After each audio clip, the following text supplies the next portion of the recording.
was first introduced to me by my swimming coach, Miss Irene Hisham. She was the one who was explaining about coding to my parents and recommended QT Kids to them to enroll me to start my coding journey. My dad, who was very keen with her explanation, came home and talked to me about it. Me, who really likes to play games and spend a lot of time on my laptop, said yes and thought it was a very good idea because it will help me in my future to code or create my own game or website.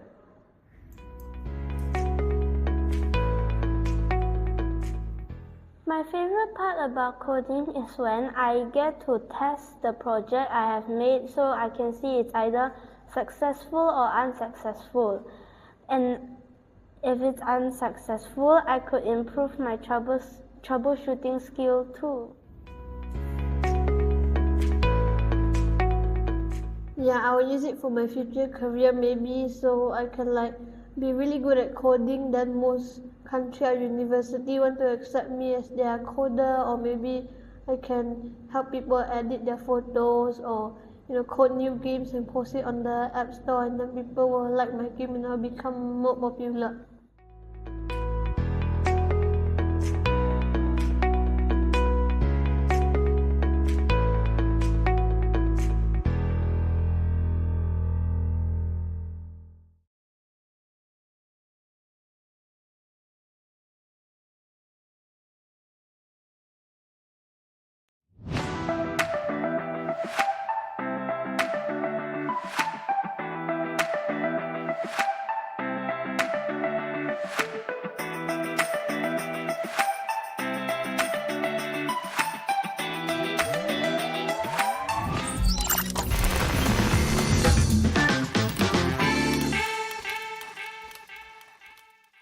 Hello world, selamat kembali ke episod 9 Python.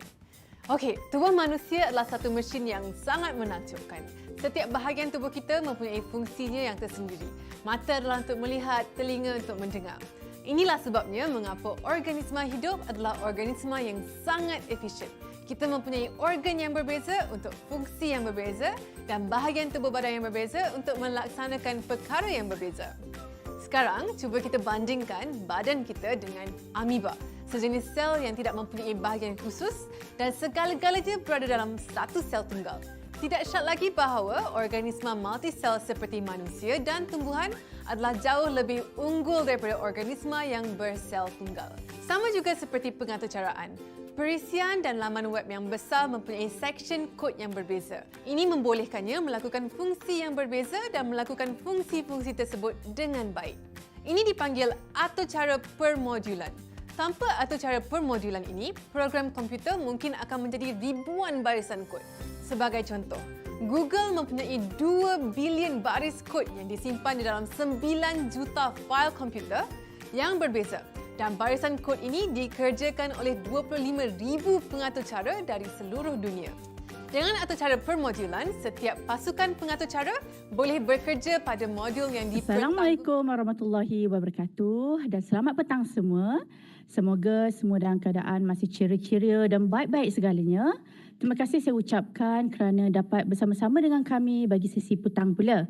Saya Azlianur sekali lagi bersiaran secara langsung dari Fakulti Teknologi Maklumat dan Komunikasi Universiti Teknikal Malaysia Melaka akan bersama-sama tuan-tuan, cikgu dan adik-adik bagi sesi petang ini. Okey, baiklah. Kita teruskan webinar kita dengan speaker dari seorang guru, seorang cikgu daripada Sekolah Kebangsaan Rengit, Cikgu Nurul Nadia Zulkipli dengan topik Microsoft Educator Program. Jadi, saya serahkan sesi perkongsian kepada Cikgu Nurul Nadia. Dipersilakan. Okey, terima kasih diucapkan kepada TS Puan Azliano. Baiklah, sedikit tentang saya. Okey, saya Cikgu Nurul Nadia Binti Zulkipli, merupakan guru pendidikan khas integrasi di SK Rengit Batu Pahat, Johor. Okey, sebelum tu TS boleh dengar suara saya kan? Sebelum saya meneruskan saya punya sharing pada hari ini. Okey, boleh dengar. Jelas sekali. Okey. Okey, baiklah. Terima kasih. Okey, sedikit tentang saya. Saya, sekejap ya.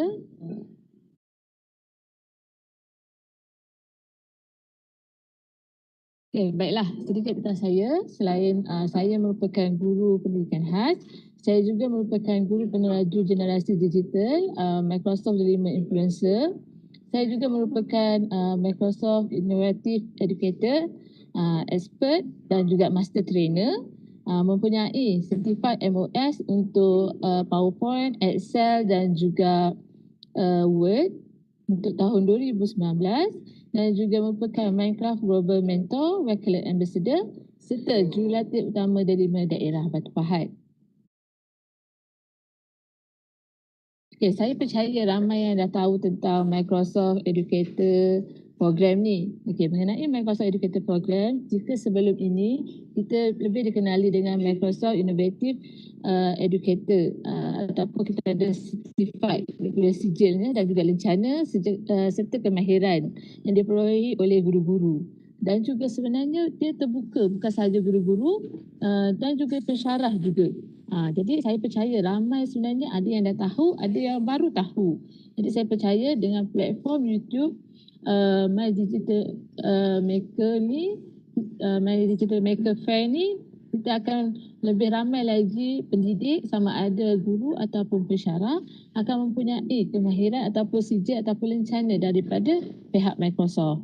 Okey, bermula pada tahun ini iaitu 1 Julai 2022, Persijilan Microsoft telah terbuka kepada beberapa lencana yang baru. Sebelum ni kita cuma ada 3 lencana iaitu Microsoft Innovative Educator Expert, Microsoft Innovative Educator sahaja dan juga Microsoft Educator Trainer.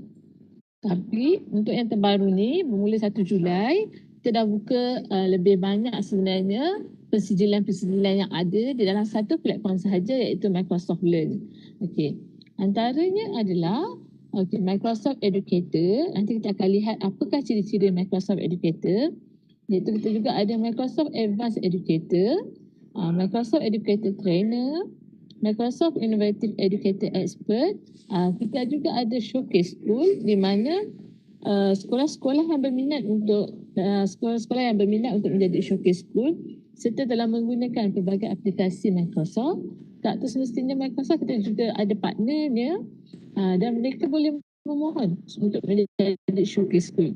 Okey, selain daripada itu, seperti yang saya maklumkan tadi, saya merupakan salah seorang Global Minecraft Mentor. Jadi rakan-rakan juga pendidik, rakan-rakan guru, rakan-rakan pensyarah juga boleh menjadi Global Minecraft Mentor. Kita juga boleh jadi Flip Student Voice Ambassador dan juga macam-macam lagi. Okey, tapi sekejap lagi saya akan tunjukkan cara-caranya. Okey, jadi bersama dengan saya. Okey, ini adalah satu portal yang saya rasa sangat bermanfaat. Sebelum ni kita guna Microsoft Educator Center. Daripada Microsoft Educator Center tu dia pecah kepada beberapa bahagian iaitu kita ada pensijilan dan juga kemahiran yang boleh dicapai oleh guru-guru dan mereka boleh belajar secara kendiri tanpa ada orang paksa, tanpa kita perlu dapatkan materi di SPL KPM. Tapi sebenarnya melalui sijil-sijil ni, cikgu-cikgu juga boleh mengisi dalam SPL KPM di bawah pembelajaran. Okey, tapi melalui Microsoft Learn ni, apa yang saya seronoknya, semuanya dalam satu. Jadi kat situ kita tekan je dan kita boleh belajar lagi ilmu yang pelbagai. Okey, so kita pergi kepada Microsoft Learn. Saya teruskan sahaja ya. Okey, ini adalah paparan pertama sekiranya rakan-rakan guru ataupun para pensyarah pergi kepada Microsoft Learn. Mungkin yang pertama kali mungkin tidak begitu arif tentang paparan ni. Tak apa, nanti saya akan tunjukkan satu-satu. Saya akan tunjukkan juga di mana sebenarnya kita boleh belajar pelbagai ilmu dan juga kemahiran yang ada dalam ni. Belajar sendiri melalui pemahaman kita, melalui penggunaan kita dengan aplikasi-aplikasi Microsoft. Baiklah, yang pertama sekali apa yang para pendidik perlu buat adalah para pendidik perlu sign in account ke dalam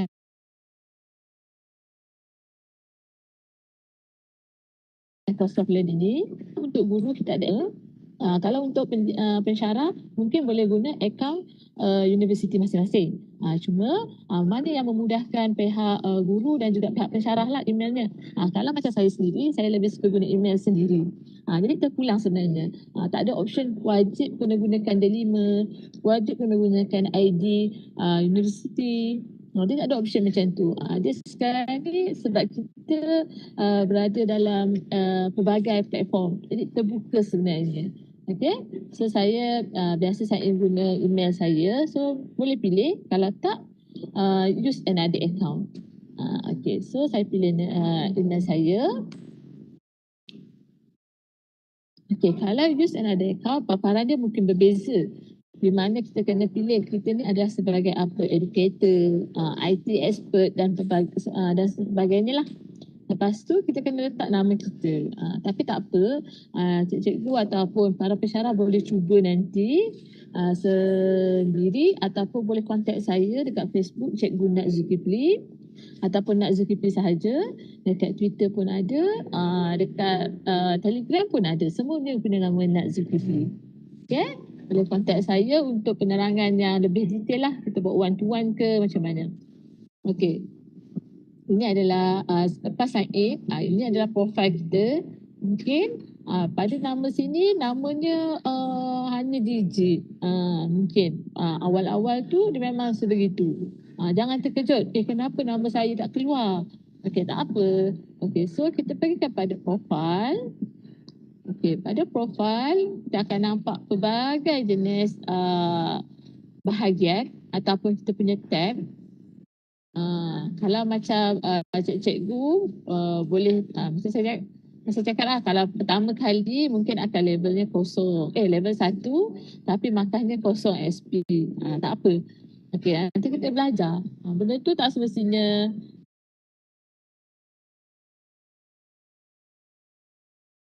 kita buat terus dari course dan seterusnya lah kan. Okey, pada aktiviti ni adalah aktiviti kita yang kita buat di dalam Microsoft Learn. Okey, seterusnya kita pergi kepada training. Ni training ni sama juga, mungkin ada kursus-kursus yang kita dah laksanakan di dalam ini ataupun kita dah melayani kemahiran-kemahiran yang diperlukan di dalam ini. So dia ada dia punya history, sejarah kita buat. Ada yang complete ke tak complete ke. Okey. Okay, certification, ni sijil. Kalau sekiranya ada sijil kat sini, dia terus keluar. Kita pun ada Q&A, kita pun ada achievement. Okay, di achievement ni, kita boleh redeem code. Dan juga kita boleh download sijil yang kita ada. Okay, contoh macam saya ni, okay, saya cuma tekan pada printer ni sahaja. Okay, saya tekan printer. Tapi sebenarnya ini sebab saya dah ada. Okey, kalau cikgu-cikgu ataupun para pensyarah yang belum ada lagi, kita kena buat kursus-kursus tu. Okey, tak apa. Ni saya tunjuk dulu macam mana paparan sijilnya. Okey, ini adalah paparan sijil. Okey, kalau misalkan kita tak tukar lagi nama, kita boleh edit dekat sini sebenarnya. Tapi tak apa, nanti saya akan tunjukkan macam mana kita nak edit nama tu. Okey, ini adalah paparan. Okey, paparan sijil yang kita menunjukkan kita dah buat kursus tu secara online, secara kendiri. Jadinya dia ada masa yang kita laksanakan tugasan tersebut. Contohnya saya buat 5 jam 28 minit untuk kemahiran ni ataupun untuk learning path ni. Jadi pembelajaran kendiri ni bahagiannya saya dah buat 5 jam 28 minit. Jadi kalau untuk guru-guru, maklumat untuk guru-guru, kita ada SPL KPM. Kita boleh isi sebenarnya mengikut mata kredit 5 jam. 5 jam 28 minit, 5 jam lah kita genapkan. Okey, jadi bila kita masukkan dalam tu jadi 5 jam. Dah tinggal lagi 10 jam. Sebab maksimum adalah 15 jam untuk pembelajaran dalam SPL KPM. Sedikit sebenarnya tapi dapat membantu kita sebagai guru. Okey. Dan juga kita ada collection. Collection ni macam kita suka dengan sesuatu course tu ataupun kursus tu ataupun kemahiran tu. Jadi kita boleh buat collection kita sendiri. Contoh macam para pensyarah menggunakan STEM. Contohlah ada cikgu-cikgu STEM. Jadi kita boleh buat koleksi ataupun collection tentang STEM. Jadi nanti apabila dah lama sikit, jadi nak cari tu dah banyak tau kursus-kursus dia tambah, kursus-kursus yang baru ataupun kursus-kursus yang kita dah buat. Tapi kita tak boleh nak cari STEM tu. Macam saya ada 2 item favourite saya ni. Kalau nak tengok, ni memang saya suka. Saya suka Microsoft Educator Academy dengan Certified Educator. Dia memang dua tu memang favourite saya lah. Jadi yang saya boleh favouritekan dia. Tu seronoknya lah. Okay, so kalau ni boleh je tambah collection. Macam saya juga, saya suka Minecraft. Okay, so saya letak je collection tu ni dia boleh edit sebenarnya. Okay, so saya lebih gemar tentang Minecraft. Okay, so tak apa, biar je. Okay, so nanti bila kita dapat kursus, kita dapat course tentang Minecraft ataupun kursus ataupun ada maklumat tentang Minecraft dekat dalam Microsoft Learn ni, kita boleh attachkan benda tu ke dalam koleksi kita ni. Tu yang saya seronok lah sebab semua dalam satu. Tak payah kita nak kena buka A, buka B, tambah tab lain kan. Okay, transkrip. Transkrip ni adalah, okay, dia lambat sikit. Okay, transkrip ni adalah di mana berapa lama kita dah buat kursus-kursus dalam ni. Okay, kalau macam saya dah buat selama 407 jam. Dia ada tulis kat sini. 407 jam bila masa menyelesaikan kursus tersebut. Sebab yang ini saya ambil masa daripada 2018. Okay, kalau macam 2018 tu masa tu seronok pergi belajar kan. Jadi memang banyak kursus saya buat. Tapi tahun ni baru semalam saya buat sebenarnya. Okay, pecah rahsia.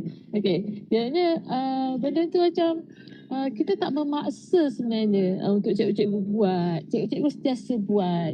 Tapi benda ni adalah satu bagi saya adalah kesedaran sendiri untuk kita makin belajar dan terus belajar. Kita percaya walaupun kita ada ilmu pedagogi tu, tapi dunia semakin berkembang. Jadi mungkin idea pedagogi tersebut mungkin lebih meluas sekarang. Macam dulu kita sains dengan amali, sekarang ni kita ada sains dengan teknologi, sains dengan engineering dan macam-macam lagi sebenarnya. Jadi benda ni bagi saya memang okey, tak apa perlahan-lahan, sedikit demi sedikit, tapi at least kita ada satu perjalanan yang panjang ataupun yang pendek pun nak cepat-cepat pun boleh. Tapi bagi saya important ni saya nak belajar. Okey? Okey, jadi ada macam-macam sebenarnya dan kita boleh download sebenarnya benda ni, kita print save as PDF. Dan benda ni sebenarnya kita boleh bagi benda ni kepada SU, SPL, KPM. Sebabnya bila kita bagi kepada SU, SPL, KPM, kita cakap pada tahun ni bila, sebabnya dekat sini ada tahu. Tahun 2022, okey, ni masa saya 1 jam saya terselesaikan. Okey, ni pun 1 jam 57 minit. Dia ada masa kat sini. Jadi kalau SPL KPM yang memang detail dia nak macam mana, apa benda yang kita belajar, kita bagi je sebenarnya transkrip ni kepada mereka. Jadi dia memudahkan sebenarnya. Okey, jangan sulit-sulitkan. Okey, ini adalah bahagian profil. Tapi saya cakapkan kalau nak tukar nama tu kat mana, mesti semua kalau tak boleh tukar nama macam mana kita nak cantik-cantik, nak buat kursus tu nama dah salah kan. Okey, kita pergi pada setting. Okey, di sini sebenarnya kita akan tukar nama. Okey, so Okay, username ni pastikan nama selalunya untuk yang pertama kali username anda adalah nombor, huruf, apa-apa dah ada letak kan. Okay, jadi cikgu ataupun para pensyarah boleh ambil nama yang pendek sahaja, jangan ada tanda apa-apa ataupun space. Nak tanda titik boleh, tapi mana yang memudahkan cikgu atau para pensyarah. Okay, kalau macam nama saya Nurul Nadia Binti Zulkipli tu panjang, jadinya saya ambil Nat Zulkipli. Sebab memang semua daripada Facebook, YouTube, apa semua memang saya guna nama tu. Okay. So macam kalau cikgu ataupun para pensyarah biasa nak guna, contohnya ada saya kawan saya Siti Rahayu Ismail. Boleh letak Siti Rahayu Ismail. Kalau pendek okey lah. Kalau namanya Putri Ainul Nadiah binti Muhammad Syah Amirul Aizat, takkanlah nak panjang-panjang tu kan. Jadi kreativiti cikgu-cikgu sebenarnya. Okay. So dekat ni kita akan boleh tukar display name. Okay, display name ni lah adalah di mana nama yang akan keluar pada sijil kita. Jadi pastikan namanya di type yang betul, ejaan yang betul. Cuma binti tak kisah sangat lah. Okay, cuma ejaan dan juga tanda-tanda apostrofi ke tanda-tandanya mestilah yang betul lah. Supaya mengelakkan nanti orang tak tahu tu pun sijil cikgu sebabnya namanya lain kan. Sebab selalu kat sini dia akan bagi yang nombor huruf lah, dia akan sama dengan sini. Jadi cikgu ataupun para pensyarah boleh betulkan namanya. Okay, pastikan juga tekan butang save supaya kita dah betulkan tapi tak tersimpan. Nanti ya. Okay. Okay, yang lain bawah ni tak ada apa-apa sangat. Saya pun biarkan sahaja. Okay, tinggalkan save. Ni kalau rasa nak email notification, better hantarlah ke email kan, sebab kita tak tahu ada maklumat-maklumat baru ke. Tapi tak sangat sebenarnya. So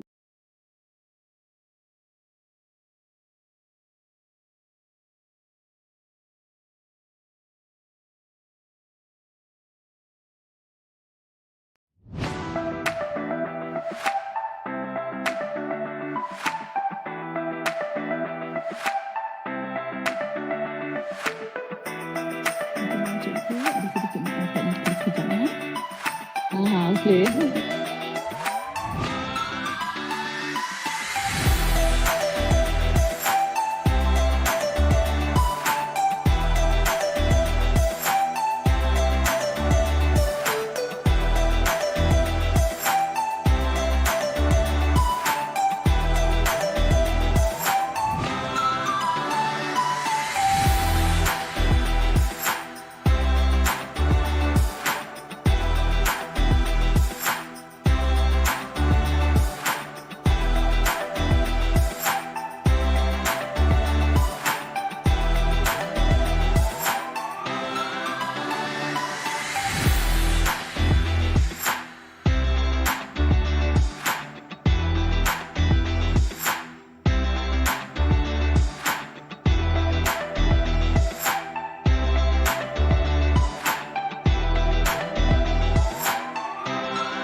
Okay, ada masalah teknikal tadi, tak apa. Okay, nasib baik saya tak cakap sorang-sorang. Okay, jadi kita teruskan. Tadi saya ke bahagian setting. Okay, selepas kita dah betulkan nama, kita dah betulkan kita punya URL ataupun username. So kita save, nampak dia akan tulis save successful. Okay, so kita bawah ni tak ada apa-apa sangat. Bawah ni pun tak ada apa-apa. Email pun kalau perlu bolehlah nak tekan ni, kalau tak perlu pun tak apa. Jadi kita pulang kepada guru-guru dan para pensyarah. Okay, ini saya tak ada tukar apa-apa setting sebenarnya, sama je.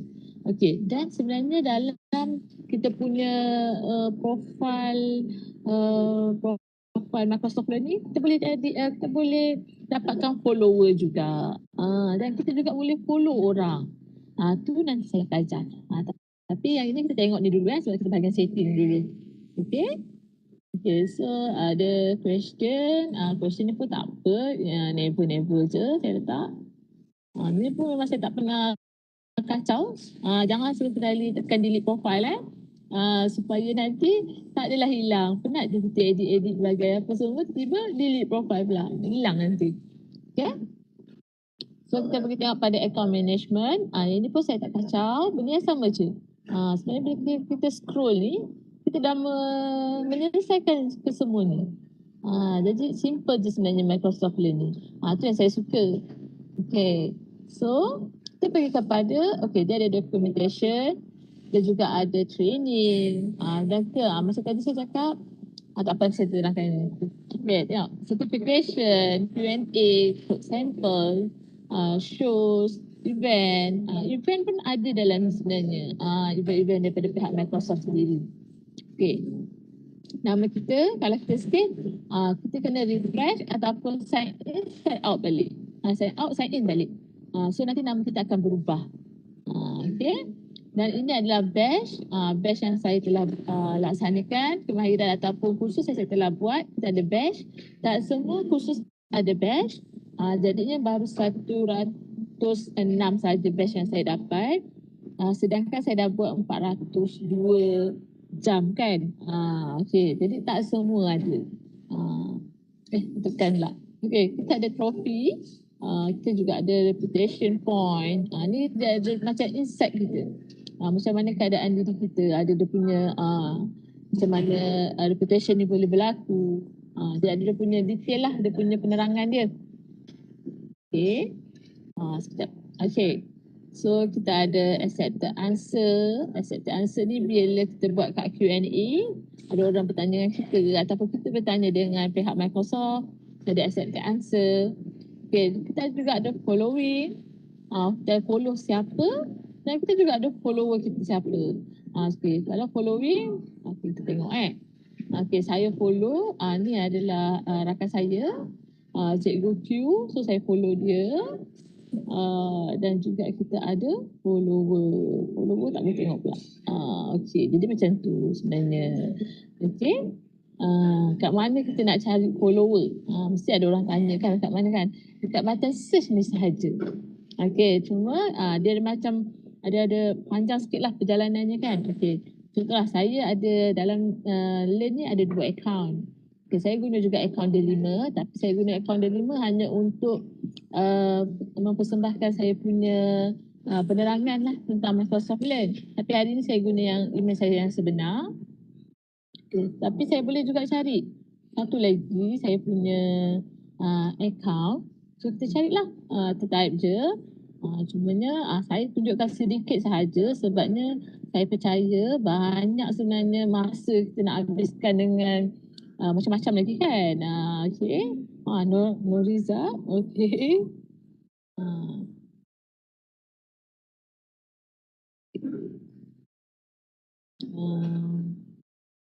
Okay, kita boleh cuba.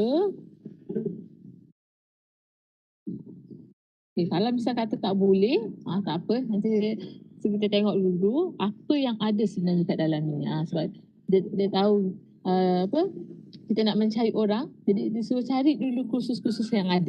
Jangan cari orang. Okay? Okay. Kita bagi pada training.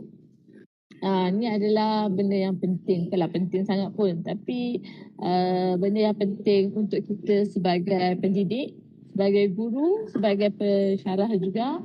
Untuk kita menaikkan ilmu kita ataupun kemahiran kita ke arah yang lebih tinggi ataupun sesuai dengan keadaan semasa. Okay. Kat sini kita ada training. Okay, saya memang suka pergi terus kepada training. So, macam kita punya tajuk hari ni adalah Microsoft Educator Program. Okay. Jadi dia berkaitan dengan Educator. Kalau sini sebenarnya ada macam-macam lagi. Okay, dalam training ni sebenarnya boleh dipecahkan. Kalau memang ada course daripada macam engineering, boleh tengok AI engineering. Kalau siapa yang ada course data analysis, kita boleh pergi pada data analysis. Dan macam-macam lagi sebenarnya course yang ada kat sini. Tapi sebab kita lebih kepada pendidikan, so kita pergi pada Educator Center.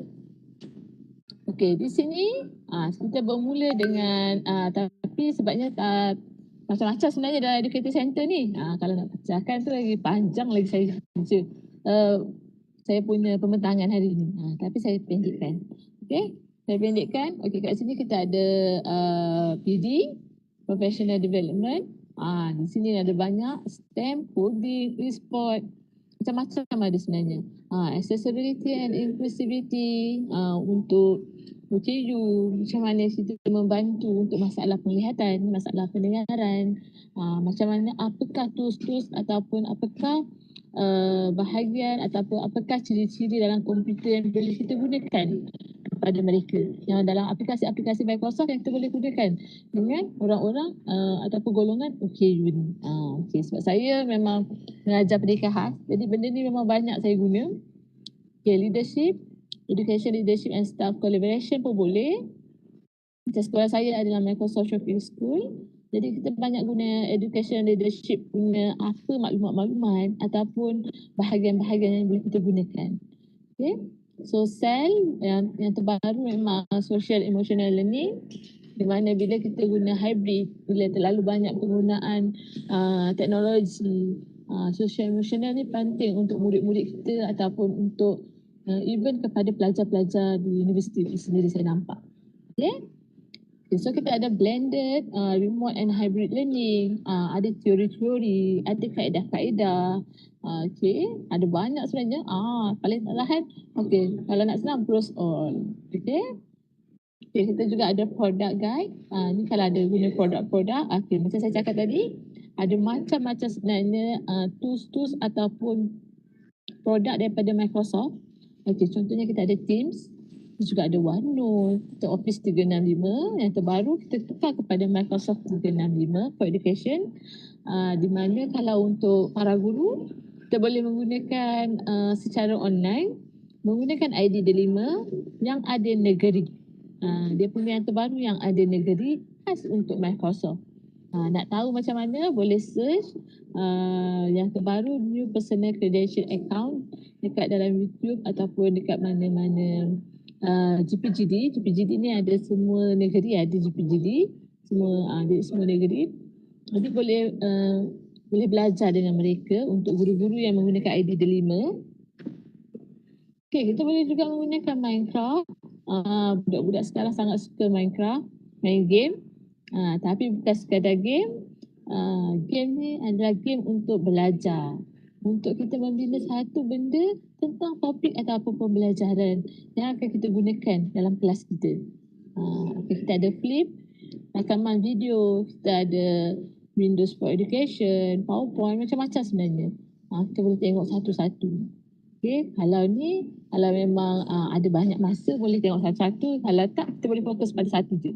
Okay, kalau macam saya lebih fokus kepada Minecraft. Saya juga lebih fokus kepada Office 365 dan juga Immersive Reader. Sebab dalam Immersive Reader ni kita boleh bantu murid disleksia untuk melihat skrin. Murid disleksia ni skrin tulisannya, hurufnya akan terbang-terbang. Jadinya saya menggunakan Immersive Reader ni untuk tukarkan warna skrin tersebut kepada warna hitam supaya tulisan tersebut nampak tegak je. Dan kita ada macam satu ruangan yang dia gelapkan yang atas, gelapkan yang bawah, hanya nampak yang bahagian tengah sahaja. Murid boleh baca ikut barisan tersebut dekat dalam Immersive Reader. Jadi cikgu boleh explore sebenarnya. Okay. Seterusnya kita juga ada STEM. Macam saya percaya ramai sebenarnya dah STEM, dah banyak sebenarnya perintegrasian STEM ataupun pembelajaran STEM, sama ada daripada prasekolah sehingga pelajar universiti. STEM sini memang dah sangat penting saya rasa. Okay. So kita ada digital literasi, kita ada Special Olympic, kita ada Day of Data, ada banyak maklumat sebenarnya. Dan kita pergi yang terakhir dalam Educator Center ni iaitu Educator Program. Okey, dalam Educator program ni ada macam-macam yang saya cakap tadi lah. Persijilan dalam Microsoft. Kan dah saya dah paparkan tadi dia punya badge, dia punya kemahiran. Nanti kita akan tengok. Okey? Kita pergi pada program overview. Okey, baiklah. Okey, so kita masuk kepada Microsoft Educator. Okey, Microsoft Educator adalah first step journey of digital transformation. Sekiranya kita mungkin kita telah melakukan pendigitalan dalam pengajaran dan pembelajaran kita, tapi mungkin apa yang kita ajar mungkin tak terarah.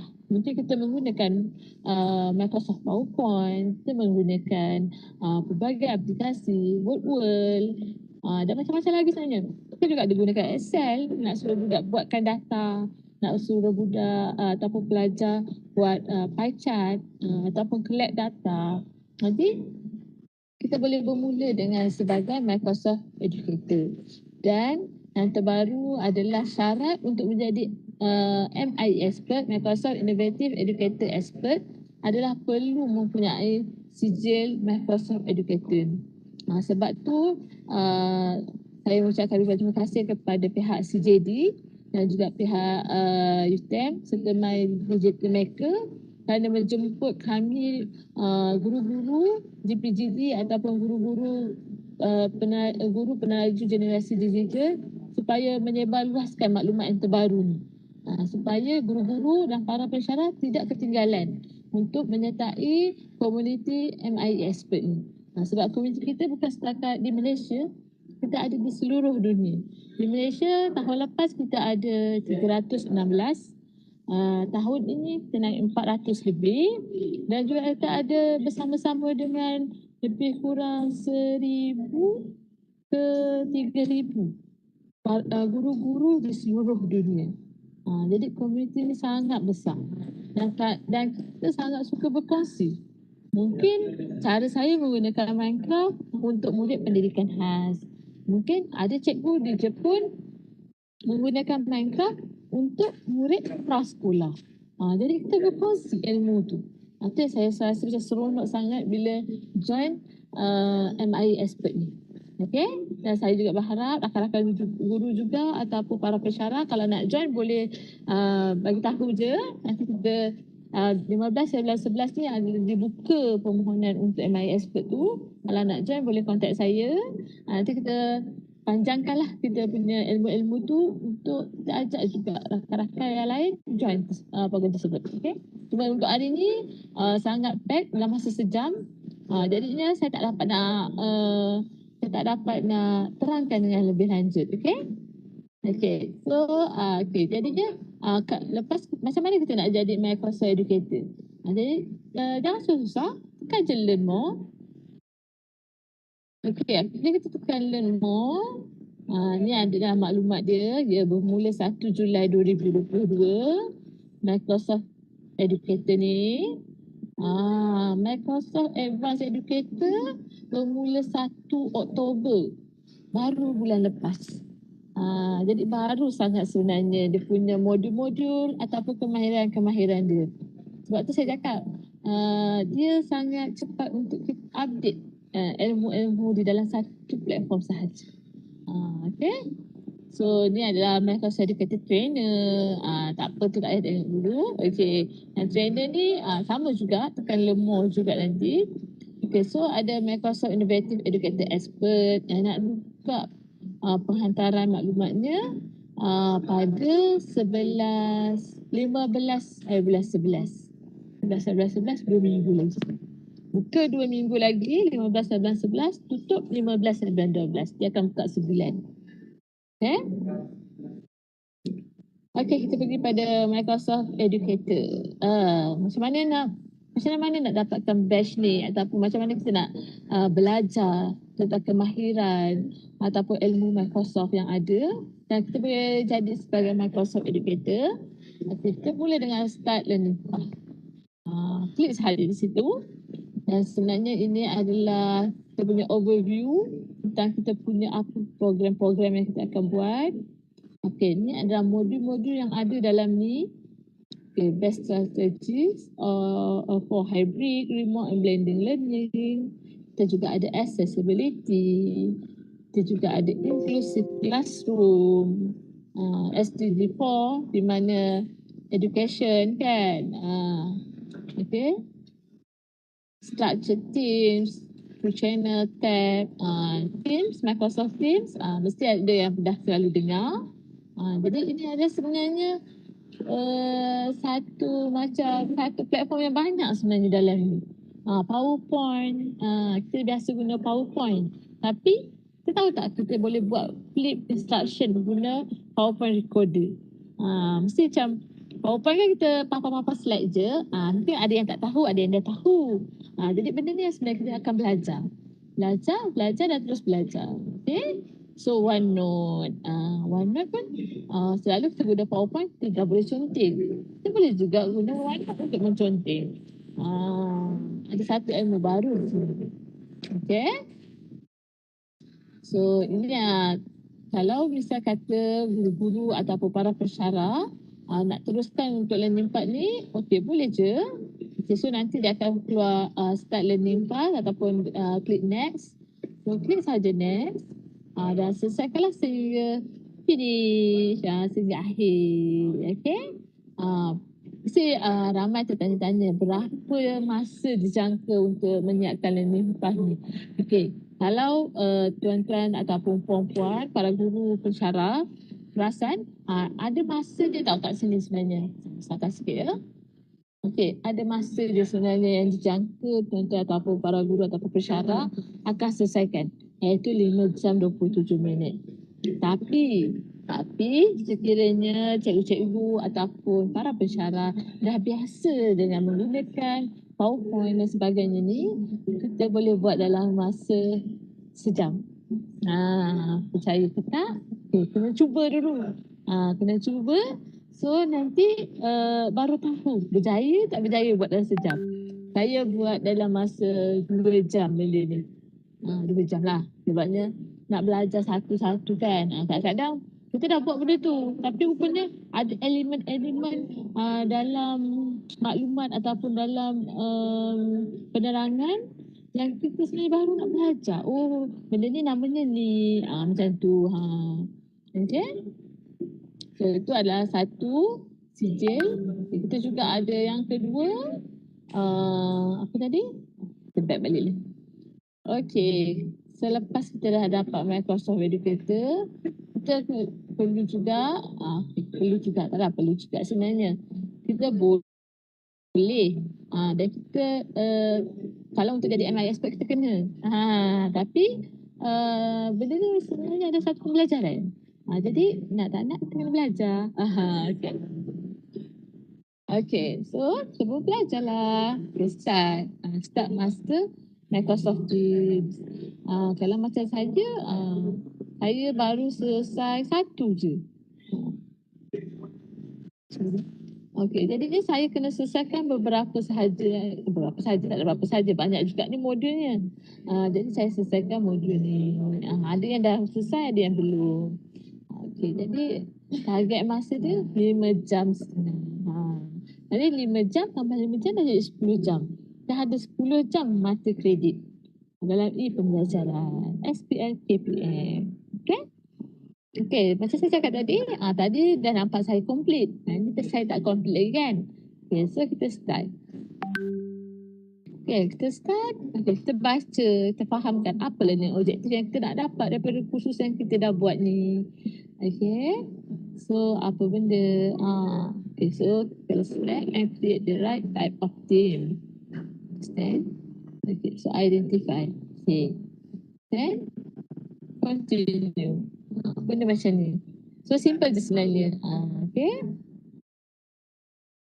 Okay, so kita collaborate. Yes. Dan teruskan lah. Kalau saya baca ni kan 2 jam saya punya sembahan hanya untuk saya menyelesaikan tugasan ni pula. Okay. So nanti saya petang-petang ke malam-malam ke masa-masa free. Selalunya kalau tanya saya bila masa saya nak buat benda ni, saya akan buat kalau dululah cuti bulan 3. Cuti bulan 3 pendek seminggu je. Masa tu saya selesaikan beberapa kos. Jadi kalau macam tahun ni saya target cuti bulan 12 ni sambil menyambil. Okay. Tapi selalu saya target dalam 10 kos je dan selesaikan learning price ni lah. Okay.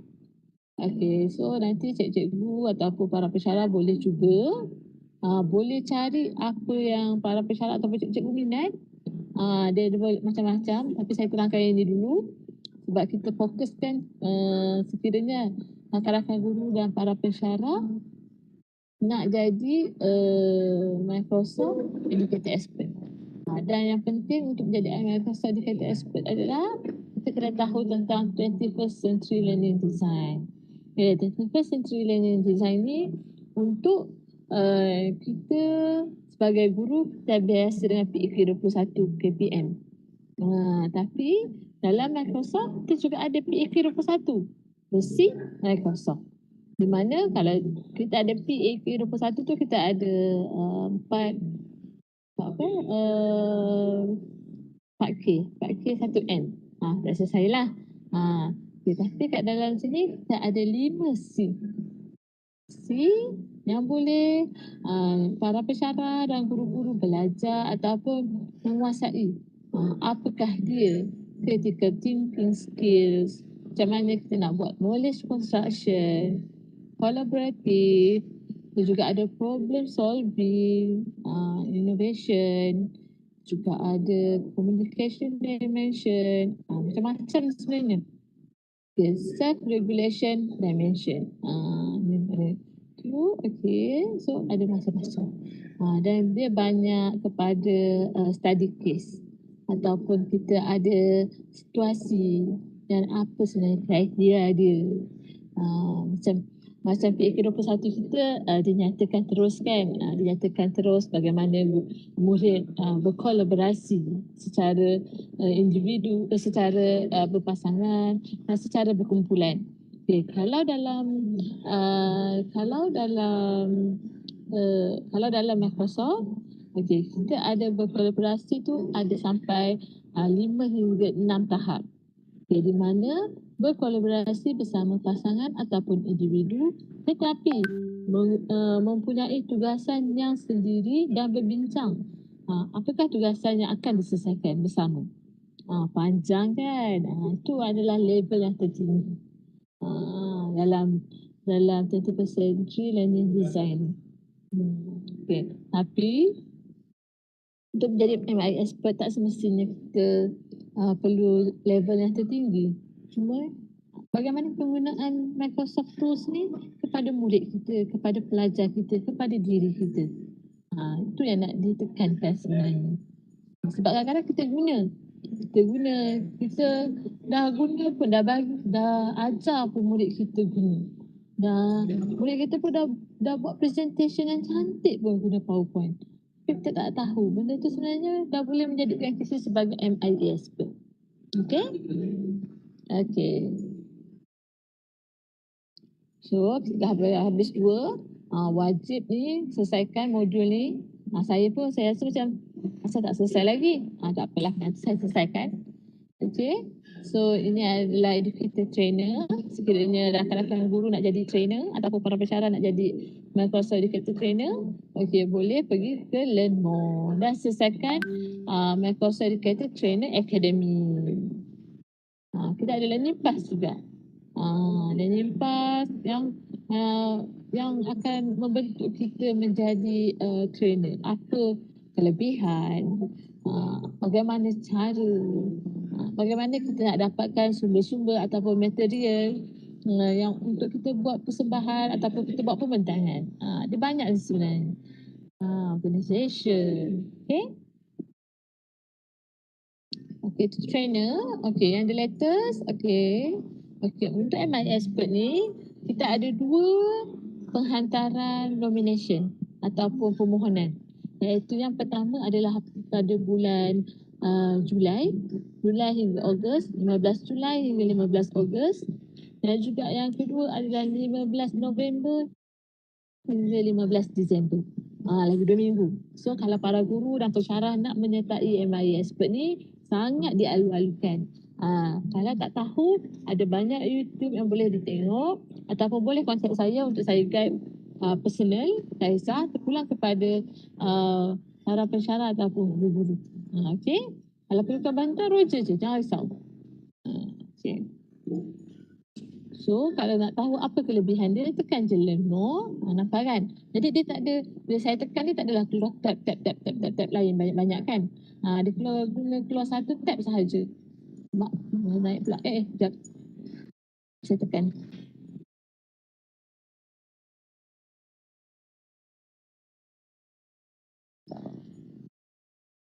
Okey, tak apa.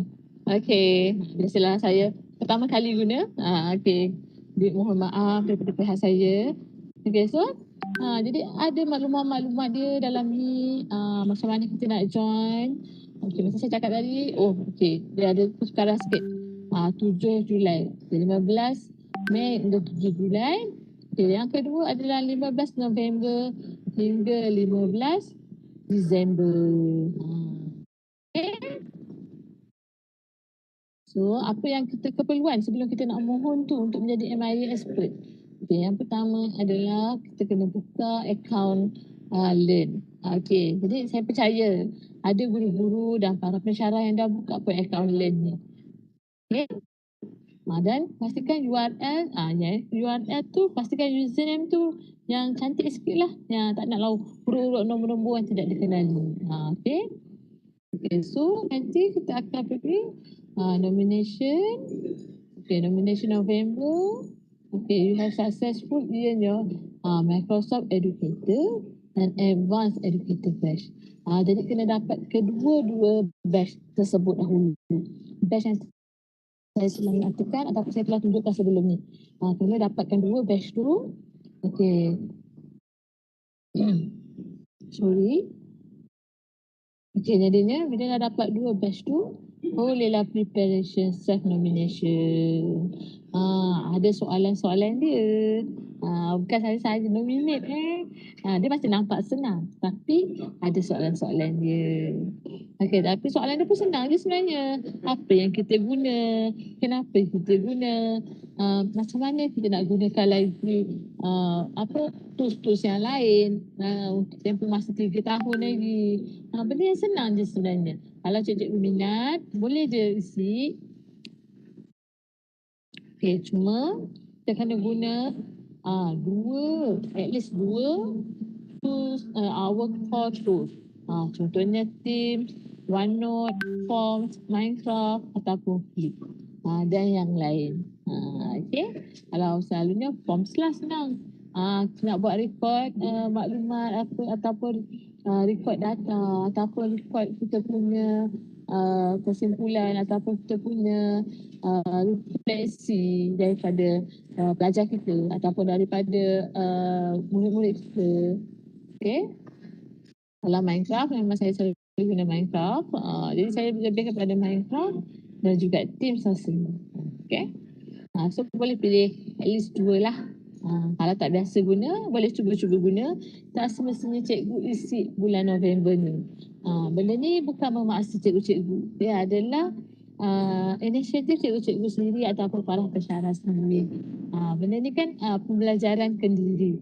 Jadi semuanya bergantung kepada cikgu-cikgu. Tapi sangat rugi sekiranya cikgu dah guna ataupun para pensyarah dah guna, tapi kita tak tahu pun macam mana kita nak jadi MIA expert. Jadinya benda tu macam besar ataupun give and take lah. Okay? Tapi bila kita dah tahu benda ni, why not kita mohon kan? Sebab kita dah guna benda tu. Okay? So ini dah tutup hari tu. Boleh tengok dia punya official list. Berapa ramai daripada Malaysia. Berapa ramai daripada luar negara ataupun negara lain. Okay, so apa kita punya expectation untuk MIA expert? Macam-macam lah. Okay. So kalau nak terus, kita tengok dulu apakah soalan-soalan dia. So,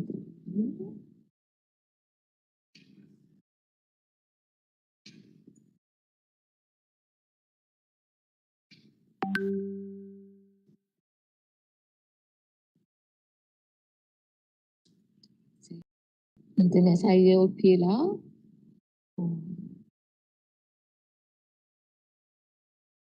Dia lambat sikit rasanya. Okey, boleh.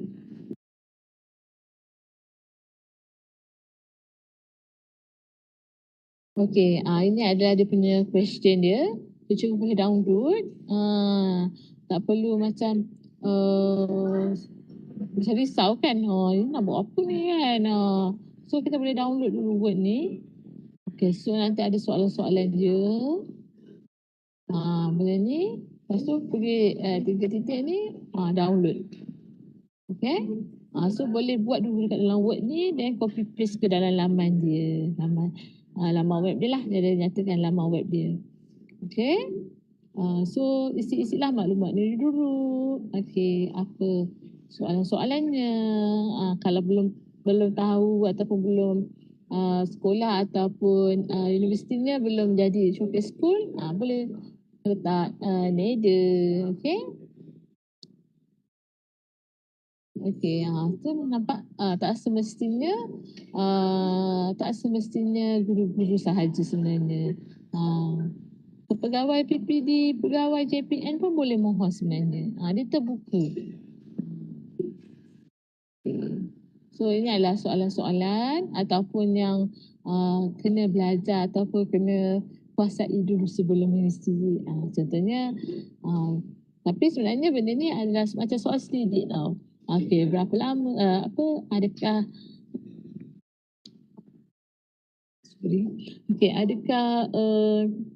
kita selalu menggunakan Microsoft Teams secara daily atau weekly atau monthly atau daily. Kalau tak biasa guna, daily lah. Tapi kalau memang tak biasa guna ataupun tak pernah guna, why not kita guna dan mencuba. Kalau kita mencuba, jadi level ni tak ada. Sebab ini dia pengiraan dia daripada machine learning score. Okay, so ada banyak sebenarnya. Dia banyak soalan, tapi sebenarnya dia tik je saja. Jangan risau. Okay. Itu macam question je sebenarnya untuk cikgu ataupun para pensyarah. Sama ada biasa guna, tak biasa guna. Macam tu. Okay. Lebih banyak yang biasa guna ataupun kadang-kadang guna. Really. Jangan ada never. Okay. Kalau kita baru nak cuba, cubalah benda tu kan. Okay. Kalau saya bersama dengan JPN Johor sebelum ni dengan Dr. Azma dah terangkan sikit maklumat-maklumat tentang MIA Expert ni.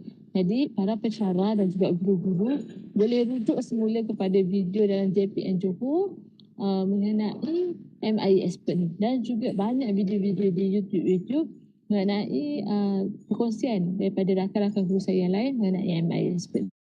Boleh cari dan sama-sama kita menjadi MIA Expert. Okay. Tapi jangan risau. Kalau macam yang tak tahu tu, dia ada bagi tahu je maklumat-maklumat. Boleh tekan je link-link ni. Jadi kita biasa belajar. Okay. Saya rasa macam dah cukup rasanya perkongsian saya hari ni.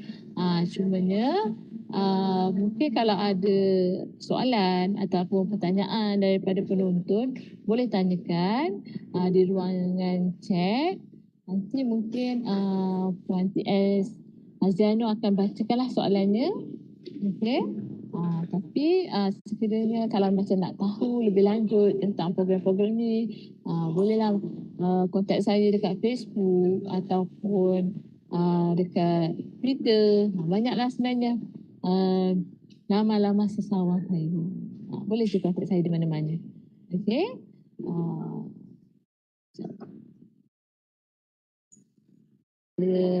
Stop sharing dulu. Kita tengok kalau ada soalan ke.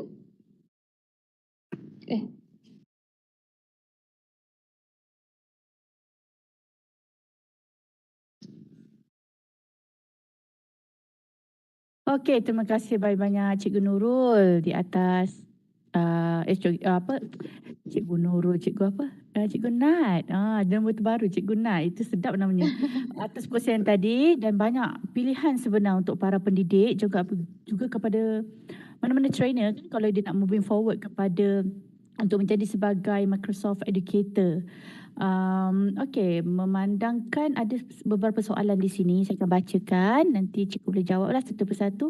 Okey, soalan pertama, Microsoft ini adakah boleh buat aktiviti quiz atau hanya sekadar online learning sahaja? Itu soalan pertamanya. Okey, baiklah. Yang untuk dalam Microsoft Learn tadi hanya sebagai online learning. Tapi dia juga dalam secara tidak langsung dia mengajar kita untuk cara untuk membuat quiz, aktiviti quiz. Selain online, kalau untuk dalam Microsoft Learn tu kita ada dia punya bahagian-bahagian ataupun modul-modulnya. Apabila dah selesaikan di bahagian pembacaan modul ataupun kita belajar daripada modul tersebut, di akhir ada aktiviti quiznya. Dia nak tengok pemahaman kita. Dan dalam Microsoft ni sendiri ada juga macam mana cara untuk kita buat quiz menggunakan Microsoft Form. Kita buat quiz dan boleh integrasikan dalam pelbagai Microsoft tools yang lain. Okey, soalan kedua. Perkongsian yang sangat menarik Cikgu Nat. Satu je soalan. Jika kami, cikgu-cikgu nak dapatkan information lebih lanjut berkenaan dengan Microsoft Badge tersebut, mungkin yang badge banyak tadi tu, boleh kami dapatkan nombor kontak Cikgu Nat atau email Cikgu? Saya rasa yang macam Cikgu Nat beritahu tadi lah Itu boleh di Facebook. Ada Facebook? Ni pada soalan. Dekat Cikgu Nat ada Facebook, boleh share nama? Dia tanya. Boleh je. Okey. Jadinya kalau cikgu nak hubungi saya lebih aktif dekat Facebook. Mana kat Twitter. Twitter saya buat sebagai macam perhubungan rasmi dengan aplikasi yang luar lah. Okey, selain dalam Microsoft pun kita boleh tag dengan Microsoft Edu dekat Twitter, dengan Flipgrid dan sebagainya. Tapi untuk Facebook ni saya lebih kepada membantu guru-guru di dalam Malaysia. Okey, jadi boleh je cari saya, Cikgu Nat Zulkipli ni sama je macam saya punya nama ni, Nat Zulkipli, dekat dalam Facebook. Okey. Jelas sekali, insyaAllah. Saya rasa lepas ni pasti akan ramai rujuk kepada Cikgu Nat untuk dapatkan maklumat lebih lanjut dan juga mungkin nak tahu apa yang boleh dibuat lah bergantung kepada kerja masing-masing lah. Okey, saya rasa macam tak ada soalan lain dan lagi ni Cikgu. Dah tak ada dah. Jadi ada apa-apa lagi Cikgu nak share sebelum kita boleh tamatkan sesi Cikgu? Saya rasa tak ada apa-apa, cuma saya rasa nak berkongsi satu kata-kata. Tak semestinya kita bermula lambat, kita terus tak boleh buat. Jadi saya percaya kemampuan rakan-rakan dan apabila menggunakan Microsoft Learn ni, dia adalah kemampuan diri sendiri. Tak apa lambat pun. Macam saya pun ambil masa daripada 2018, 4 tahun untuk belajar benda tu. Jadinya jangan takut, teruskan mencuba. Itu sahaja daripada saya. Alright, seperti yang kita tahulah, it's a learning process. Dia bukan berhenti di situ. Dia akan belajar lagi dan lagi, bertambah lagi dengan digital world sekarang ni. Pelbagai lagi maklumat dan ilmu kita yang boleh explore lebih. Okey Cikgu, terima kasih sekali lagi Cikgu Nurul Nadia daripada SK Rengit, tuan-tuan, cikgu dan adik-adik semua. Sebentar lagi kita akan kembali untuk perkongsian terakhir untuk hari ini. Jadi kita akan jumpa selepas inilah. Alright, terima kasih.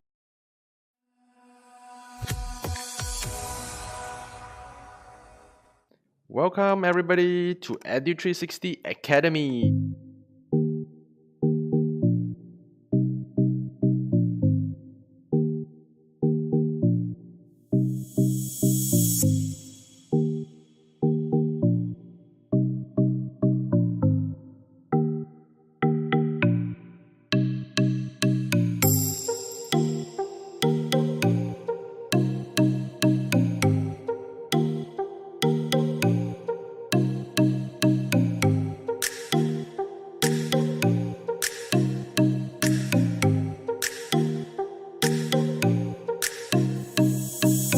Robotics makes me even more smarter than I need to know.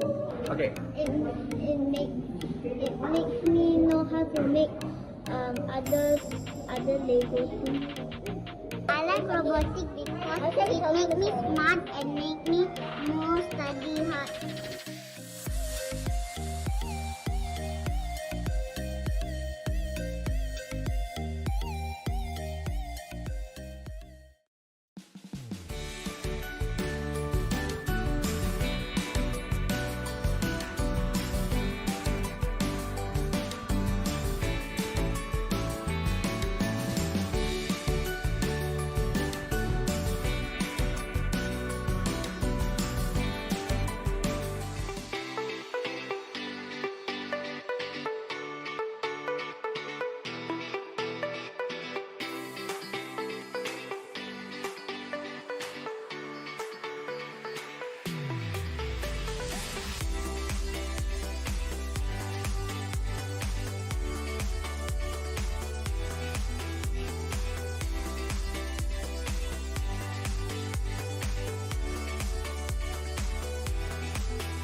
Hello world, selamat kembali ke episod 9 Python.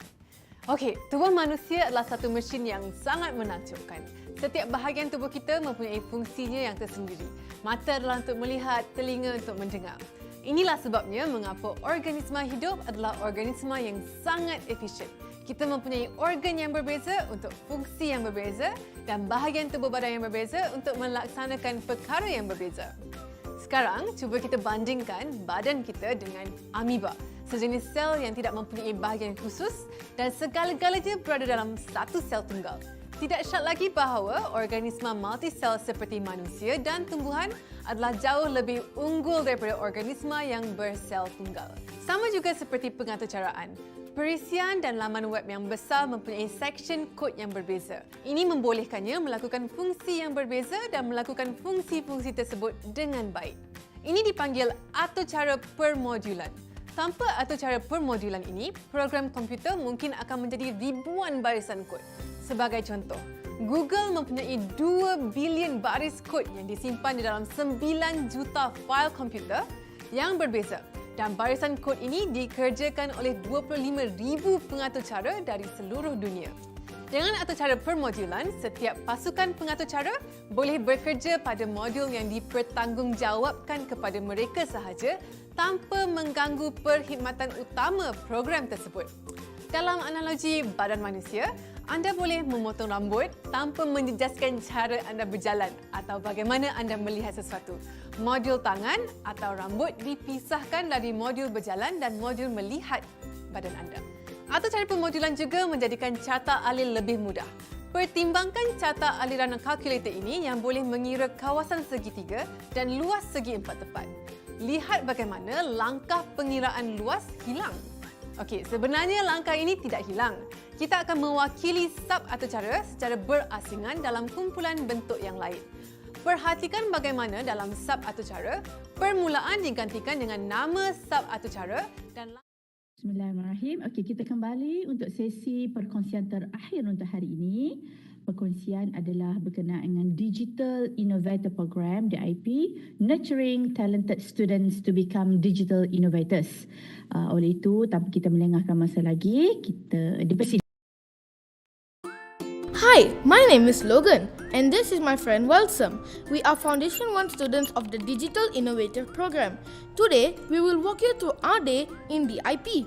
First, let's check out our digital makerspace. This is where my classmates and I experiment, ideate, create and have fun. This is the first step before we enter the space, face recognition. This is used as a security measure as can be seen here.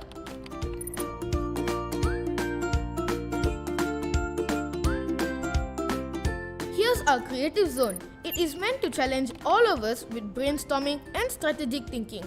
It allows us to have fun while developing our game design skills. On the other hand, we do project-based learning, which is very different from a traditional subject-based classroom lesson.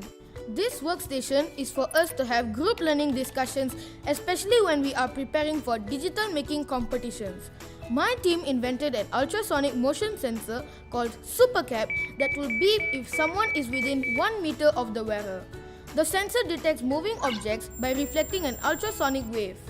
As Malaysians continue to struggle with maintaining 1 meter social distance, the SuperCap will serve as a constant reminder and a hero in preventing the spread of airborne viruses. One part of our PBL is the basics of coding and learning to code. Here's an example of how our coding looks like. Besides that, we also have mentoring sessions with the industry experts. They taught us about perspective, angles, background design and character development, among other things. I'd say it was a worthwhile experience because all the information provided was quite valuable for someone like myself who is both artistic and interested in designing and programming. On top of that, we also participate in co-curricular activities such as programming and flying drones, creating digital games and many other fun activities. Now, let us take a look at what we will experience when we enter upper secondary level. This is the robotics lab. We will be given materials to build robot prototypes. Over here is the F1 lab where we will be given the right tools to experiment with F1 car prototypes, from crafting it from wood to 3D printing, simulation and visualization. It's a very exciting and fun project. That's all from us to introduce our school to you, and we can't wait for you to join us as part of DIP. See you soon!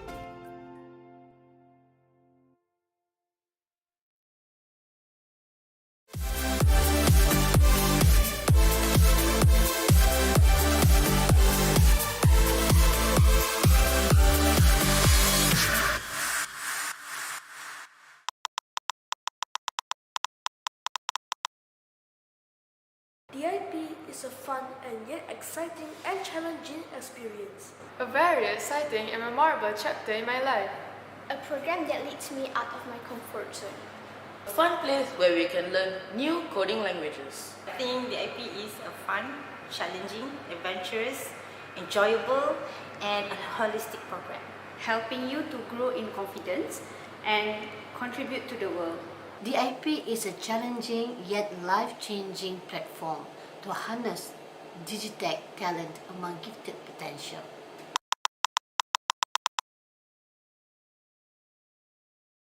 Digital Innovator Program, or DIP, is a new learning track focusing on digital technology and innovation. It began in March 2021. This track is for students aged between 11 to 17 years old with high cognitive ability or IQ, good computational thinking skills, and creativity. What's so unique about DIP is that we use advanced digital technology curriculum that was created with various industry leaders and mapped back to our national curriculum. The students learn many technical skills such as programming languages, animation, game development, and more. All these are learned through the mode of project-based learning, which emphasizes on creative technological solutions. Apart from that, the students learn how to become exceptional technopreneurs. Through the entrepreneurship subject, they get to hone their problem-solving skills, market analysis, financing plan, and a lot more. Every student in the IP gets regular mentorship from the industry so that they are able to get professional input and stay updated with what's trending and upcoming. In the IP, the students learn various skills which are divided into 4 main categories, namely the social-emotional, the technical, thinking, and entrepreneurship skills. In the social-emotional category, they learned how to be effective leaders and good team players, how to effectively communicate their ideas confidently to the investor and stakeholders, how to learn from their mistakes, and how to stay resilient despite of many challenges that they might face. On the other hand, in technical skills, during their lower secondary level, they learn computer science via a gamified approach, where they learn computer science through prototyping and project-based learning. They are guided closely by their experts, such as qualified lecturers in the field of area and industry mentors. While in upper secondary, these students are exposed to digital tech courses such as AI, IoT, data science, and cybersecurity. They are also exposed to the real-life programming challenges in the industry, which they need to find solutions for that. The IP students also develop their cognitive or thinking skills in the program, such as design thinking, computational thinking, and pattern-worthy innovation skills. The final and important skills that these students learned are entrepreneurial skills.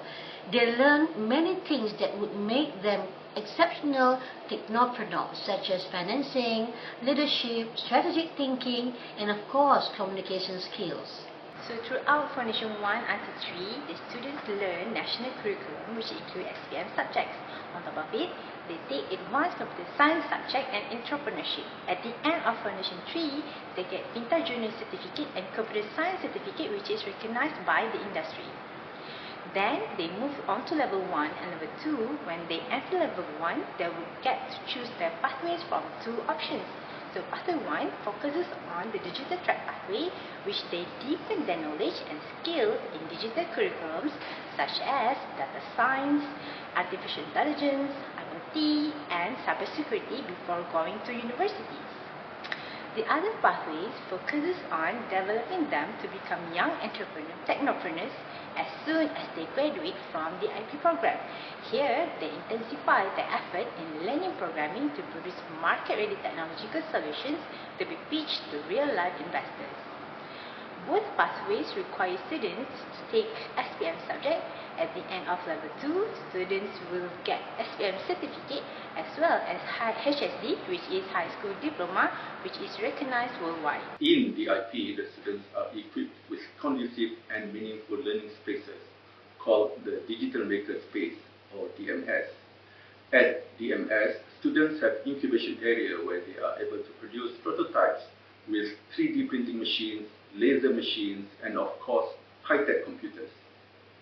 We also have a creativity area where students use it to invoke ideas and make presentations. This area can also be used as an interactive game space and a robotics arena. The electronics lab is where students test their ideas and projects. Overall, I would say that this is quite a complete setup for a conducive learning, experimenting, and growing environment. I think the IP is very crucial for my future in Malaysia and the rest of the world. Why? Well, we humans are developing and evolving very fast. From the prehistoric ages to the revolutions in the world, we are soon entering the metaverse. Everywhere you go, you'll see electronics, games, and lots more. Big tech companies are taking over the industry. The inventions being the things that humans depend on nowadays. Machines are basically the future of the world. Right now, on the today world, I can ensure that you will always need programming or coding knowledge by your side in order for a successful career. Even now, the demand and problems in the field of digital and new inventions are very high. With the IP course I was offered, I could learn a lot more about programming, entrepreneurship, social and communication, and clever problem solving. With all this knowledge, I hope I will be able to step forward and help Malaysia fly to the top of the technology wheel. Learning at DIP increases my coding and programming skills, which can be very useful in the future, where these skills are put to the test when creating machines or robots.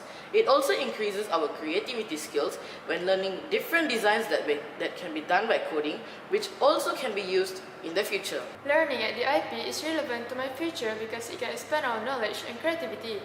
I think the IP is a must in every school because we Malaysians have to create a digital programmer for the future. Some of my friends and family are also interested in the IP when I expose it to them.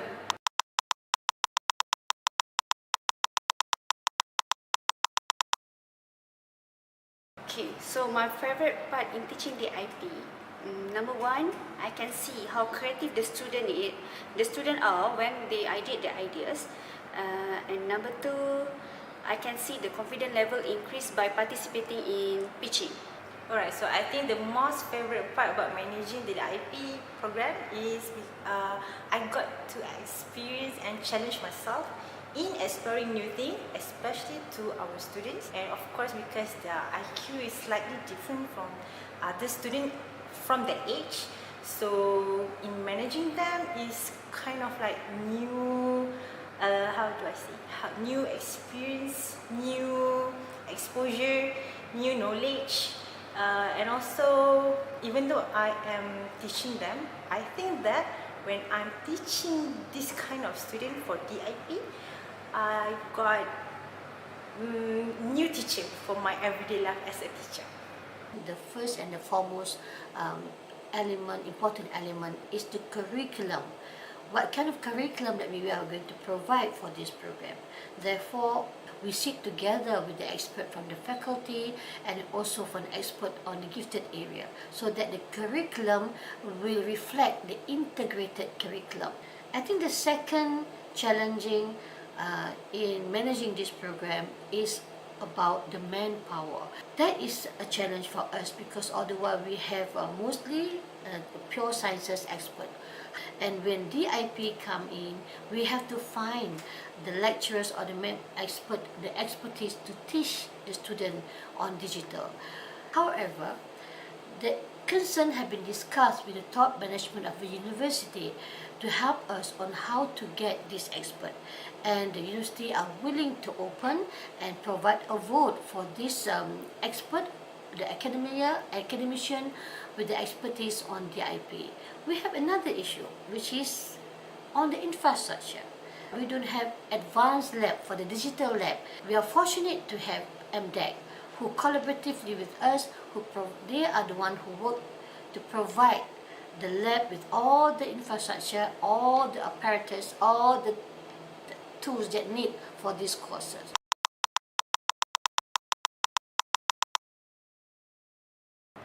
My proudest achievement is getting a compliment and unexpectedly was chosen as one of the best scratch game last year among the others. Since it was the first time I learned about block coding, I had some struggles in completing that. Yet, I was able to finish the project with the help of my teacher, friends, and of course LMS. Another thing is, I managed to win one of the awards in the Young Entrepreneur X Factor pitching competition. I presented my Happy Guest product and I won the USA The Most Congenial Award. Entrepreneurship classes really helped me a lot in improving my pitching skills. Even though I didn't win the main awards, I'm still happy about my achievement. My proudest achievement so far was that I managed to create a successfully working PHP website. It took me 2 months to make the website, with a lot of help from YouTube of course, but the final result turned out great and I got very good comments from my teachers and the ministry. I also managed to edit the website these past few months and I think my website is at its peak of perfection. My proudest achievement in the IP so far is probably when I volunteered to go to this One Genius event that was held in a mall and I got selected to be the one to present my project on stage. I was so nervous because I've never been on stage before, but it was fine. Someone also volunteered to play with me. I think my confidence rose a bit after that. I have to say, DIP has given me various knowledge and experience in the world of coding and programming. The happiest moment of my journey is when I am one of the few selected to be part of a program. DIP here also improved my creativity and leadership skills. One of the examples is when I am able to lead a group to complete a project. So in my opinion, DIP is something that I should recommend to everyone. A few of my friends and family are also interested in this program just like I am. Lastly, DIP also teaches you to be brave. Whether in class or on stage, you are guaranteed to have the courage for presenting or pitching your ideas.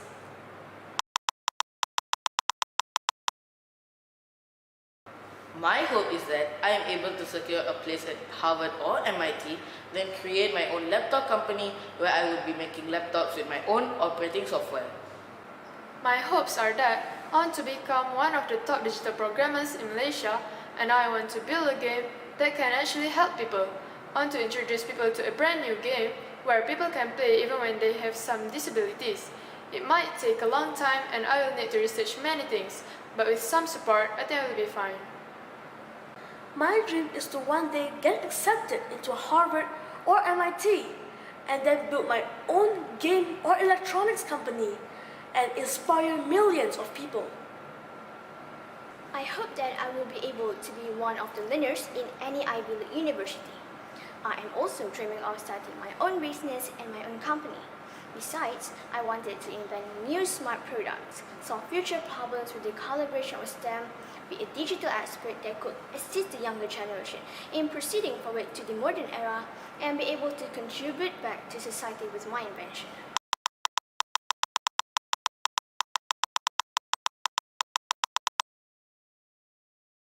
So I hope they become a better version of themselves and graduate with flying colours. On top of that, I wish that they will establish their own company to contribute back to the community by creating jobs for others.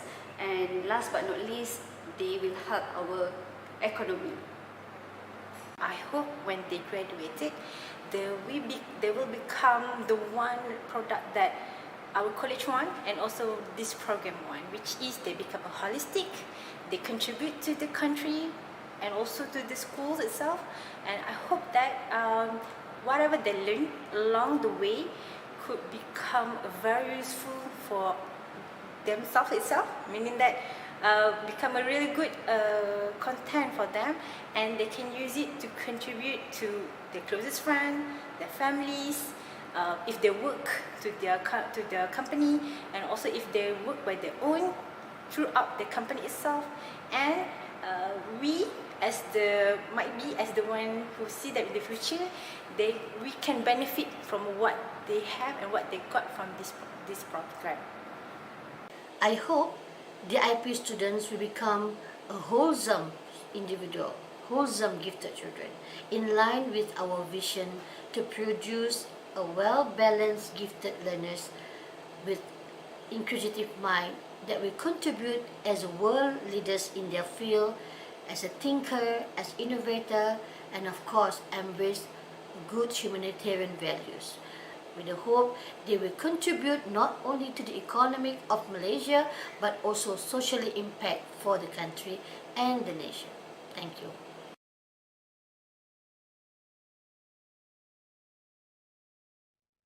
Hello everyone, my name is Hamza from the Digital Innovator program, and I'm going to present about my game that I developed on Scratch.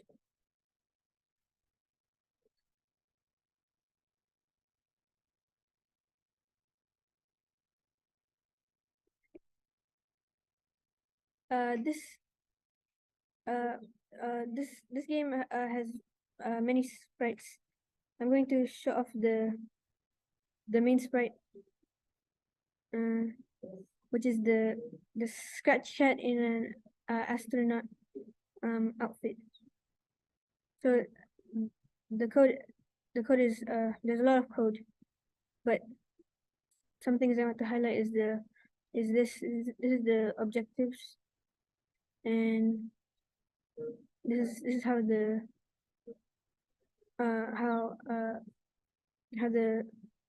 how you move the character. Okay. Now I'm going to show off the game. I will showcase level 1 and I will skip to level 5. Okay.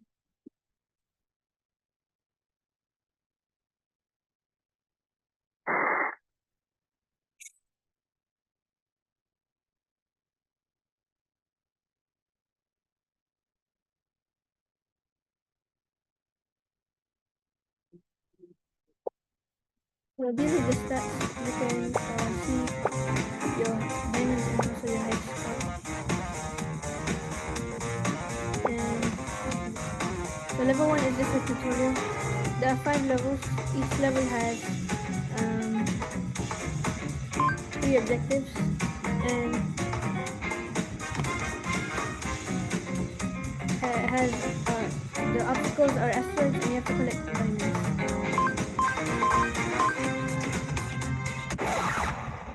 There are also boosts which you can get in the game. Level 1 is the tutorial. There are 3 objectives in one level. You have to complete all of them. The first level has a boss.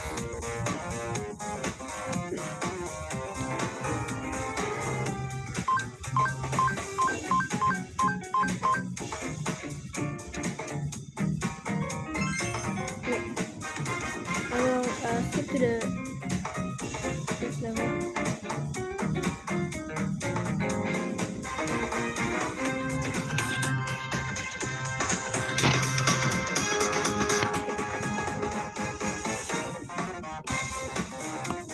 The first level, you have to collect anti-diamonds, which are inverse version of the normal diamonds.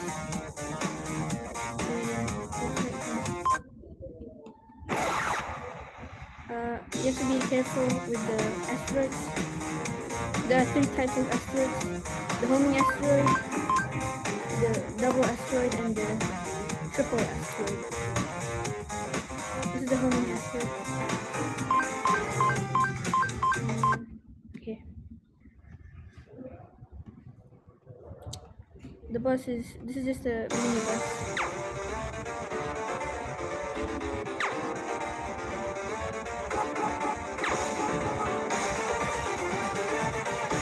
Okay, you have to push the white asteroid to the boss to hurt it. But you have to avoid the bullets. Okay. Every few seconds, the boss will say taunt, will taunt, and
first level, there's the endless mode, which is it's just endless.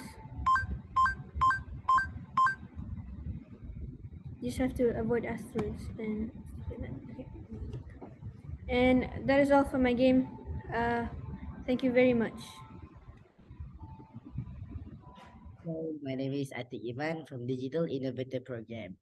So today I would like to share about my game that I developed in Scratch. So firstly,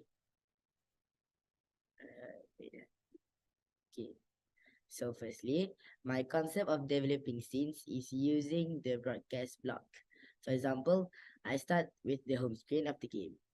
I label the scene as green flag because it's the first event. So when I press the credit button, I broadcast scene 1 with the level 1. So same thing happened with other buttons, how to play and start button. So moving on to the gameplay.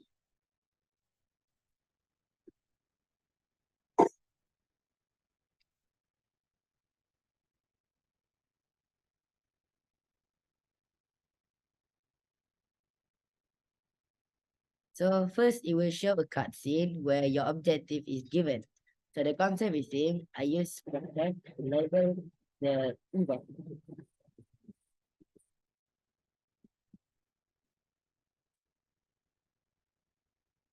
So this is the shop where you can buy upgrades. So let's start.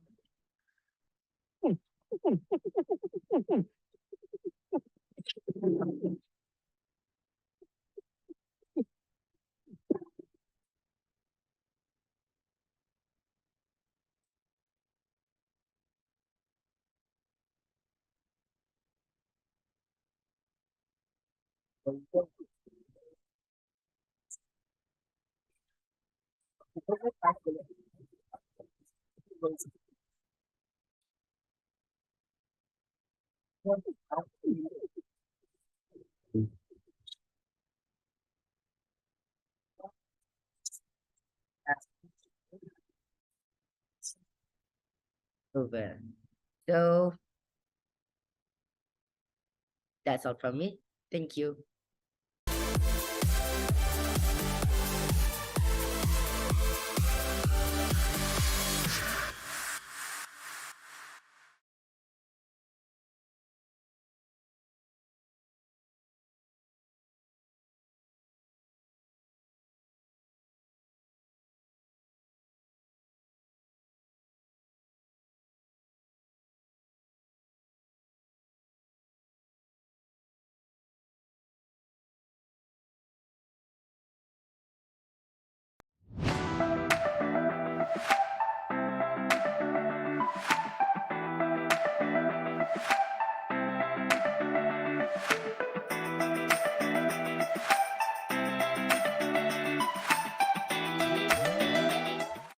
Alhamdulillah, tamatlah sudah sesi perkongsian terakhir untuk webinar hari ini. Perkongsian yang mana berkaitan dengan AI, microbit, pendedahan berkenaan potensi penyertaan junior skill competition, kemudian microbit application berkaitan dengan synthetic biology dan juga IoT application, Microsoft Educator programs yang mana secara keseluruhannya kita boleh nampak ianya adalah untuk menghasilkan digital innovators sebelaku menyokong inisiatif My Digital Maker Fair ini. Jadi esok kita akan bertemu lagi di webinar kita ini untuk hari ketiga yang bertemakan Your Future in Digital Career. Sekian, terima kasih semua. Assalamualaikum dan jumpa lagi.